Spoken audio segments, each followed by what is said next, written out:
Hello बच्चों, आज हम जानेंगे हिंदी व्याकरण क्लास 8 से अध्याय 5, जिसका शीर्षक है संज्ञा और उसके भेद। बच्चों, अब हम जानेंगे कि संज्ञा किसे कहते हैं, यानी संज्ञा से आप क्या समझते हैं।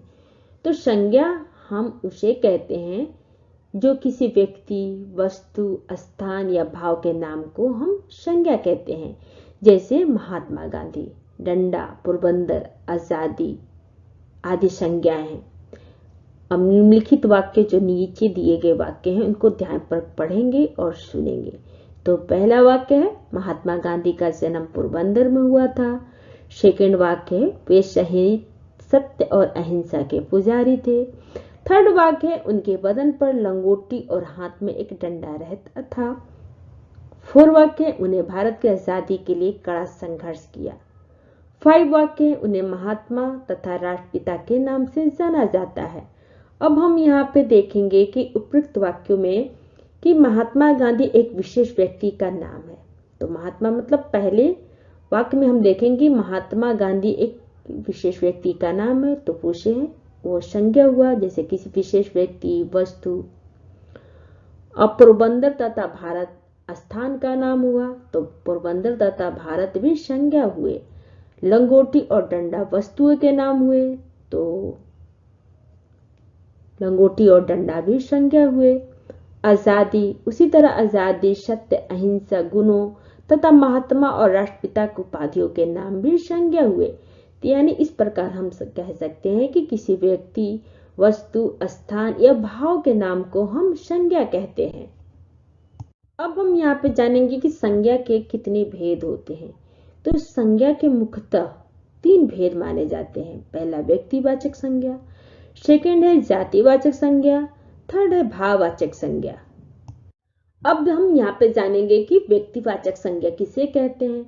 तो व्यक्तिवाचक संज्ञा जो संज्ञा शब्द किसी विशेष व्यक्ति, वस्तु या स्थान का नाम का बोध कराते हैं उसे हम व्यक्तिवाचक संज्ञा कहते हैं। जैसे एग्जाम्पल है सुभाष चंद्र बोस, महात्मा गांधी इत्यादि, ये सब व्यक्तिवाचक संज्ञाएं हैं। अब इनसे वाक्य बनता है सविता पढ़ती है। सेकंड वाक्य ये लाल किला है। थर्ड वाक्य है नेहरू जी प्रथम प्रधानमंत्री थे। तो उपयुक्त तीनों वाक्यों में से सविता और नेहरू जी विशेष व्यक्तियों के नाम है, लाल किला विशेष स्थान का नाम है। तो ऐसी संज्ञा व्यक्तिवाचक संज्ञा कहलाती है। अब जातिवाचक संज्ञा किसे कहते हैं, मतलब सेकंड है जातिवाचक संज्ञा। तो जो संज्ञा शब्द एक ही प्रकार के व्यक्तियों, प्राणियों, वस्तुओं या स्थानों के नाम का बोध कराते हैं उन्हें हम जातिवाचक संज्ञा कहते हैं। जैसे एग्जाम्पल है लड़का, गाय, फूल, गांव आदि, ये सब जातिवाचक संज्ञा के उदाहरण है। जैसे इनसे एग्जाम्पल में वाक्य बनता है सुनार आभूषण बना रहा है। सेकंड वाक्य सिर जंगल का राजा कहलाता है। तो उपयुक्त वाक्यों में सुनार शब्द समझ सुनार जाति के लिए है, तो कोई भी सुनार हो सकता है। इस प्रकार दूसरे वाक्य में भी कोई भी शेर हो सकता है। ये दोनों शब्द अपनी संपूर्ण जाति का बोध करा रहे हैं। ऐसी संज्ञाएं जातिवाचक संज्ञाएं कहलाती हैं। अब थर्ड है भाववाचक संज्ञा। तो भाववाचक संज्ञा किसे कहते हैं। तो जिन संज्ञा शब्दों से गुण, दोष, धर्म, दशा, व्यापार, चेष्टा या मन के भाव का बोध हो उसे हम भाववाचक संज्ञा कहते हैं। जैसे मित्रता, बचपन, दया, बुराई आदि, ये सब भाववाचक संज्ञा हैं। इनसे वाक्य बनता है, पहला वाक्य है भावना की वाणी बहुत कठोर है। सेकंड वाक्य गन्नों में मिठास है। ऊपर 2 वाक्य दिए गए हैं, पहले वाक्य में कठोर और दूसरे वाक्य में मिठास। तो ये किसी वस्तु के दोष या गुण हैं। ये दोनों शब्द ना तो व्यक्तिवाचक है ना ही जातिवाचक है, केवल हम इनका अनुभव यानी फील करते हैं, ये शब्द मात्र हैं। ऐसी संज्ञा को हम भाववाचक संज्ञा कहते हैं। बच्चों, अब हम यहाँ पे भाववाचक संज्ञा के विशेष जान लेते हैं। जैसे पहला है भाववाचक संज्ञा को देखा या छुआ नहीं जा सकता है। सेकेंड है इनकी गणना करना असंभव है। थर्ड है इन्हें केवल अनुभव किया जा सकता है। फोर है इनकी रचना की जा सकती है। बच्चों अब हम नीचे देखेंगे कि व्यक्तिवाचक संज्ञा का जातिवाचक संज्ञा के रूप में किस प्रकार प्रयोग हुआ है। तो जब व्यक्तिवाचक संज्ञा किसी विशेष व्यक्ति का बोध कराने की अपेक्षा उस व्यक्ति के जैसे गुण दोष वाले यानी असंख्य व्यक्ति को बोध कराती है तो वो जातिवाचक संज्ञा बन जाती है। तो यहाँ पे आपको प्रयोग करके नीचे दिखाया गया है। तो व्यक्तिवाचक संज्ञा है विभीषण, तो व्यक्तिवाचक संज्ञा का रूप में प्रयोग करके दिखाया गया, इससे वाक्य बनता है विभीषण ने राम की शरण ली। और जातिवाचक संज्ञा के रूप में प्रयोग करके दिखाया तो इससे वाक्य बनता है कि हमारे देश में विभीषणों की कमी नहीं है। सेकेंड है व्यक्तिवाचक संज्ञा, सेकेंड है हरिश्चंद्र, इससे व्यक्तिवाचक संज्ञा का रूप में प्रयोग होता है, इससे वाक्य बनता है हरिश्चंद्र सत्यवादी राजा थे। और सेकेंड में जातिवाचक संज्ञा के रूप में प्रयोग करके दिखाया गया है तो इसका वाक्य बनता है हरिश्चंद्र की कमी से देश का पतन हो रहा है। अब थर्ड व्यक्तिवाचक संज्ञा है कंस, तो इससे वाक्य बनता है कंस अत्याचारी था। मतलब व्यक्तिवाचक संज्ञा के रूप में प्रयोग से वाक्य बनता है कि कंस अत्याचारी था। और जातिवाचक संज्ञा के रूप में प्रयोग करके वाक्य बनता है कि कंसों ने देश में हाहाकार मचा रखा है। अब हम ऊपर के चैप्टर में पढ़े थे कि व्यक्तिवाचक संज्ञा से जातिवाचक के संज्ञा के रूप में प्रयोग। अब हम इस चैप्टर में पढ़ेंगे कि जातिवाचक संज्ञा का व्यक्तिवाचक संज्ञा के रूप में प्रयोग। तो जब जातिवाचक संज्ञा जाति विशेष का बोध कराने की अपेक्षा किसी विशेष व्यक्ति का बोध कराती है तब तो वो व्यक्तिवाचक संज्ञा बन जाती है। जैसे एग्जाम्पल यहाँ पे जातिवाचक संज्ञा है पंडित जी, मतलब सभी पंडितों की जाति का बोध कराती है। जातिवाचक संज्ञा के रूप में अब प्रयोग में वाक्य बनता है कि पंडित जी ने हवन कराया। और व्यक्तिवाचक संज्ञा के रूप में प्रयोग से वाक्य बनता है पंडित जी भारत के प्रथम प्रधानमंत्री थे। सेकेंड जातिवाचक संज्ञा है नेताजी, तो नेताजी से जातिवाचक संज्ञा के रूप में प्रयोग के रूप में वाक्य बनता है नेताजी ने भाषण दिया। और सेकेंड है कि व्यक्तिवाचक संज्ञा के रूप में के प्रयोग में वाक्य बनता है कि नेताजी ने कहा था तुम मुझे खून दो मैं तुम्हें आजादी दूंगा। थर्ड है महात्मा, मतलब जातिवाचक संज्ञा है थर्ड महात्मा, तो इससे जातिवाचक संज्ञा के रूप में प्रयोग से वाक्य बनता है कि हमारे यहाँ कई महात्मा पधारे हैं। अब सेकंड में व्यक्तिवाचक संज्ञा के रूप में प्रयोग के रूप में वाक्य बनता है कि महात्मा गांधी सत्य और अहिंसा के पुजारी थे। अब हम यहाँ पर पढ़ेंगे कि भाववाचक संज्ञा का जातिवाचक संज्ञा के रूप में प्रयोग किस प्रकार किया जाता है। तो भाववाचक संज्ञा एक वचन में रहती है, इनका बहुवचन करते ही ये जातिवाचक संज्ञा बन जाती हैं। जैसे भाववाचक संज्ञा जातिवाचक संज्ञा के रूप में प्रयोग किस प्रकार किया जाता है हम नीचे यहाँ देखेंगे। तो भाववाचक संज्ञा पहला है आलस्य, तो भाववाचक संज्ञा के रूप में प्रयोग का वाक्य बनता है आलस्य हमारा शत्रु है। तो थर्ड भाग में बनता है कि जातिवाचक संज्ञा के रूप में प्रयोग से वाक्य बनता है आलस्य से दूर रहना चाहिए।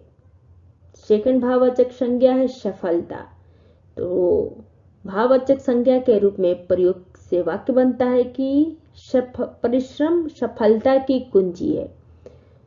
अब सेकंड भाग में जानेंगे कि जातिवाचक संज्ञा के रूप में प्रयोग से वाक्य बनता है कि सफलताओं से अहंकार पैदा होता है।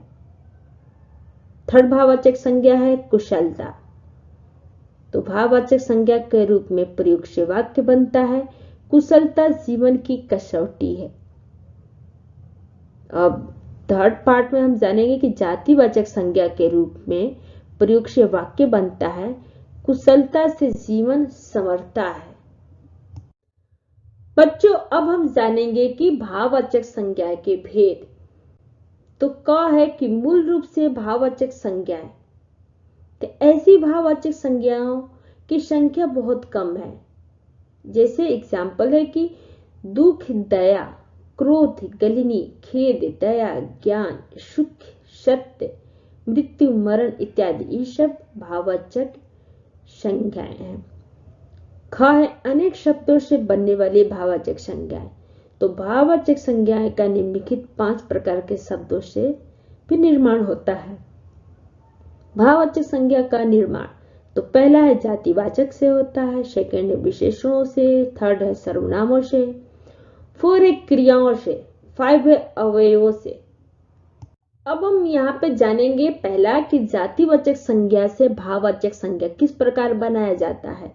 तो जातिवाचक संज्ञा से भाववाचक संज्ञा बनाने की प्रक्रिया जानेंगे। तो पहला है बालक, जातिवाचक संज्ञा है बालक और से भाववाचक संज्ञा बनता है बालकपन। सेकंड है जातिवाचक संज्ञा है लड़का, तो इससे भाववाचक संज्ञा बनता है लड़कपन। थर्ड है जातिवाचक संज्ञा है बच्चा, तो इससे भाववाचक संज्ञा बनता है बचपन। 4 है जातिवाचक संज्ञा है देव, तो इससे भाववाचक संज्ञा बनता है देवत्व। 5 है जातिवाचक संज्ञा है शिशु, तो इससे भाववाचक संज्ञा बनता है शिशु। 6 है जातिवाचक संज्ञा है बूढ़ा, इससे भाववाचक संज्ञा बनता है बुढ़ापा। अब सेकंड में हम जानेंगे कि विशेषणों से भाववाचक संज्ञा बनाना। तो विशेषण है आलसी, तो इससे भाववाचक संज्ञा बनता है आलस्य। विशेषण है उदार, तो इससे भाववाचक संज्ञा बनता है उदारता। थर्ड है विशेषण है चतुर, इससे भाववाचक संज्ञा बनता है चतुराई। विशेषण है सरल, तो इससे भाववाचक संज्ञा बनता है सरलता। विशेषण है भारतीय, तो इससे भाववाचक संज्ञा बनता है भारतीय। विशेषण है दुर्जन, इससे भाववाचक संज्ञा बनता है दुर्जनता। थर्ड है सर्वनामों से भाववाचक संज्ञा बनाना, सर्वनाम। तो इसमें सर्वनाम है मम, तो भाववाचक संज्ञा है ममत्व। सर्वनाम है तो इससे भाववाचक संज्ञा बनता है अहंकार। सर्वनाम है अपना, तो इससे भाववाचक संज्ञा बनता है अपनत्व। सर्वनाम है सर्वे, तो इससे भाववाचक संज्ञा बनता है सर्वस्व। सर्वनाम है निज, इससे भाववाचक संज्ञा बनता है निजता। सर्वनाम है आप, तो इससे भाववाचक संज्ञा बनता है आपा। 4 क्रियाओं से भाववाचक संज्ञा बनाना, क्रिया। तो क्रिया है पढ़ना, तो भाववाचक संज्ञा बनता है पढ़ाई। क्रिया है रोना, इससे भाववाचक संज्ञा बनता है रुलाई। क्रिया है बोना, इससे भाववाचक संज्ञा बनता है बुआई। क्रिया है चाल, इससे भाववाचक संज्ञा बनता है चलना। क्रिया है सीना, इससे भाववाचक संज्ञा बनता है सिलाई। क्रिया है बौखलाना, इससे भाववाचक संज्ञा बनता है बौखलाहट। 5 है अवयवों से भाववाचक संज्ञा बनाना। तो अव्यय है निकट, तो इससे भाववाचक संज्ञा बनता है निकटता। अव्यय है मना, इससे भाववाचक संज्ञा बनता है मनाही। अव्यय है सदृश, इससे भाववाचक संज्ञा बनता है सदृश्य। अव्यय है वाह, इससे भाववाचक संज्ञा बनता है वाही। अव्यय है ऊपर, इससे भाववाचक संज्ञा बनता है ऊपरी। अव्यय है समीप, इससे भाववाचक संज्ञा बनता है समीपता। बच्चों, किसी वस्तु, प्राणी, स्थान या भाव के नाम को हम संज्ञा कहते हैं। तो वही निश्चित वस्तु, स्थान या व्यक्ति नाम को व्यक्तिवाचक संज्ञा कहते हैं। एक ही जाति के अनेक वस्तुओं के नाम को बोध कराने वाली संज्ञा जातिवाचक संज्ञा कहलाती है। किसी व्यक्ति के गुण, दोष, भाव, दशा, अवस्था, स्वभाव आदि का बोध कराने वाली संज्ञाएं भाववाचक संज्ञा कहलाती है। भाववाचक संज्ञा 5 प्रकार के शब्दों से बनती है। जातिवाचक संज्ञाओं से, सर्वनामों से, विशेषणों से, अवयवों से और क्रिया से। अगर आपको मेरा ये वीडियो अच्छा लगा तो लाइक करें, या फिर कोई डाउट हो तो आप हमें कमेंट बॉक्स में लिख कर बताएं। अगर आप पहली बार मेरे चैनल पे आए हैं तो सब्सक्राइब करें और बेल आइकन को प्रेस करें, जिससे आपको मेरे नए वीडियो का नोटिफिकेशन सबसे पहले मिले। थैंक यू बच्चों, फिर मिलते हैं अगले वीडियो में।